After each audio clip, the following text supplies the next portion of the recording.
Fireworks in the courtroom in Georgia where accused polygamist cult leader Elio Nature Boy Bishop is being tried. He's accused of raping a woman who tried to leave the cult and then disseminating revenge porn of her when she did.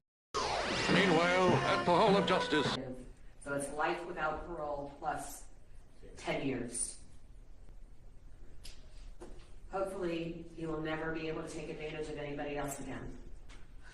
All right, Mr. Bishop, you're to have absolutely no contact, direct or indirect. That means sending any of your followers to contact them, getting any messages to them, no posting, no internet posting about them. And you are not to profit in any fashion from the crimes that you have committed. So no book deals for you, no movie rights, nothing.